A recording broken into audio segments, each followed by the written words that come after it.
खाजगी सावकारांच्या संदर्भात दोन प्रकार आहेत। एक लायसन्स्ड खाजगी सावकार आहेत, बाकी अवैध सावकारी करणारे आहेत।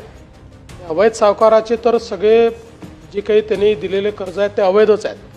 त्यामुळे त्या संदर्भात आमची अपील असेल की जर अशा प्रकारे कोणाला प्रताडित केलं जात असेल तर त्यांनी तक्रार करावी। आम्ही तक्रार घेऊ आणि त्या सावकारावर कारवाई करू। जो लायसन्स्ड सावकारी करतो आहे त्यांनीही नियमापेक्षा जास्त त्या ठिकाणी जर वसुली केली असेल किंवा जो काही आपला व्याजाचा दर ठरलेला आहे, दामदुपटीचे जे काही नियम आहेत, या सगळ्या नियमांच्या विपरीत जाऊन जर कुठल्या लायसन्स सावकाराने अशा पद्धतीनं कोणावर कर्ज लादलं असेल त्यांनीही तक्रार करावी। आम्ही कारवाई करून नियमानुसार त्या ठिकाणी त्यांना पूर्ण रिलीफ देऊ आणि अशा प्रकारे चुकीचं जर काम कोणी करत असेल तर त्यांचा सावकारीचा लायसन्स देखील रद्द होईल आणि फौजदारी कारवाई देखील त्या ठिकाणी करण्यात येईल।